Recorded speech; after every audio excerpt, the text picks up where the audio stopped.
सबकी पावन उपस्थिति को प्रणाम करता हूँ।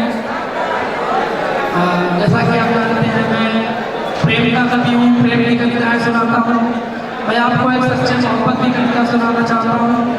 समय की अपनी सीमा है, इसलिए मैं सीधे कविता के माध्यम से आपसे जुड़ना चाहता हूँ।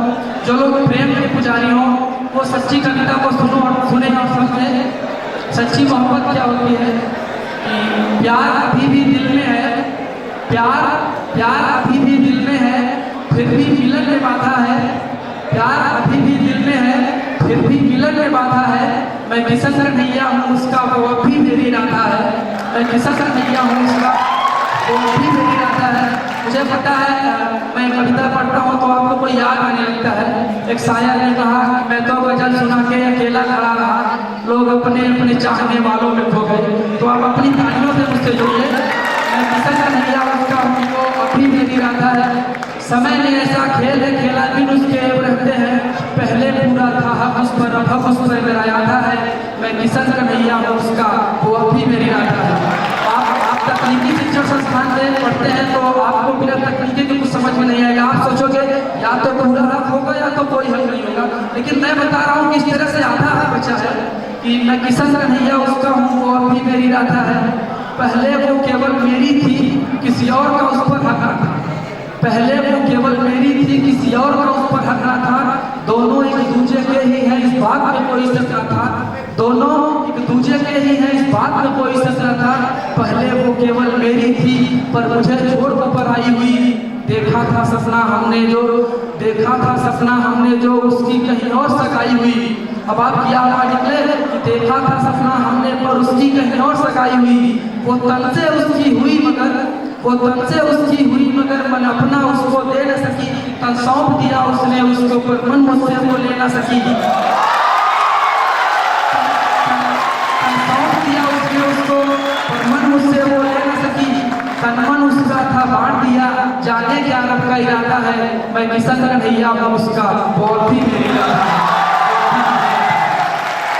आगे की पंक्तियों पर भी आपके तालियों की ताल मिले। मैं किसन कन्हैया हूँ उसका, वो भी मेरी राधा है। चुटकी भर सिंदूर से, हिंदू धर्म में सिंदूर को बहुत प्रमुख माना जाता है। चुटकी भर सिंदूर से ये दिल का रिश्ता नहीं टूटता है। केवल तन के जाने भर से मन का रिश्ता नहीं टूटता है। केवल तन के जाने भर से मन का रिश्ता नहीं टूटता है। सातों फेरों के साथ वचन एक जन्म की केवल बाधा है। अगली पंक्ति पर सभी खुददार लोगों की तालियां मिले। मित्रों एक बात बता दूं कि कृष्ण भगवान की 16,108 रानियां थी, लेकिन अगर मंदिर में जाओगे तो कान्हा की मूर्ति उस राधा के साथ मिलती है, जिससे उसे सच्चा प्रेम मिला था। आप लोगों को जन्म की केवल बाधा है। हर जन्म में हमने देखा है केवल कान्हा की राधा है। पहले पूरा था हक उस पर, अब हक उस पर मिलाया था। मैं किसन कन्हैया हूँ उसका, वो भी मैं 4 पंक्तियां पूजा की पढ़ता हूँ। एक शहीद की शहादत को सम्मान करने के लिए 4 पंक्तियां पढ़ रहा हूँ, और चार पंक्तियों में मैं चाहूँगा आप सब हाथ उठा के उस शहीद की शहादत को सम्मान करें। एक सैनिक का जब शव आता है, उसके घर में शहीद होने के बाद सर कटा हुआ सर कटा था, तो उस शहीद के शव को देखकर घर वाले विलाप कर रहे थे। उसकी बहन ने उस शव को देखते हुए शव से सवाल करते हुए क्या विलाप किया, मैं पंक्तियां पढ़ता हूँ कि दादी का दुलार भूला, पंक्तियां आप याद रखना। दादी का दुलार भूला, बहना का प्यार भूला, मोतियों की माला मेरी आज तक न लाया है। दादी का दुलार भूला, बहना का प्यार भूला, मोतियों की माला मेरी आज तक न लाया है। भाभी मेरा भैया तो शुरू से ही भुलक्कड़ था, जाते समय माता का आशीष लेना भूल गया, आते समय रणथल का शीश भुलाया है। आते समय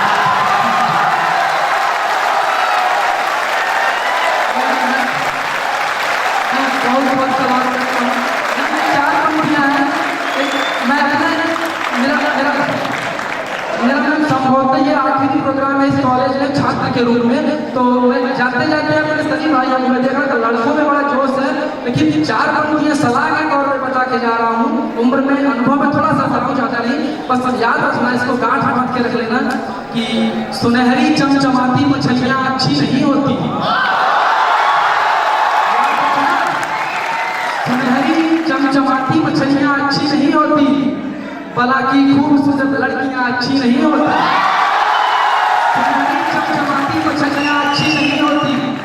कि खूबसूरत लड़कियां अच्छी नहीं होती, इन्हें जी भर के देखो पर कभी भूले से मत छूना, कमलों में उगाई सब्जियां अच्छी नहीं होती,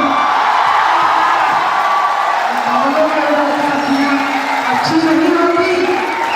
मजा दीदार का तब है जब 2-4 दिन पर हो, मजा दीदार का तब है जब 2-4 दिन पर हो, हरी का हट पर खिड़कियां अच्छी नहीं होती।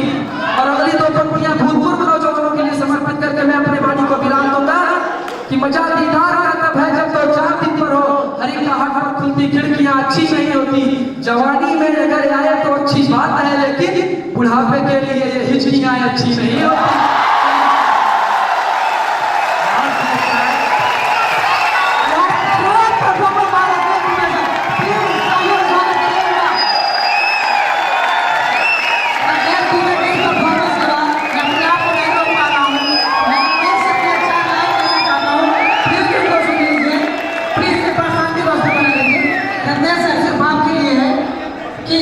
कविता पे आपकी पकड़ है निराली, और शायरियां तो लगती है आपकी छोटी साली, और बड़ी खुशनसीब होगी वो लड़की जो बन के आएगी आपके घर वाले। Thank you.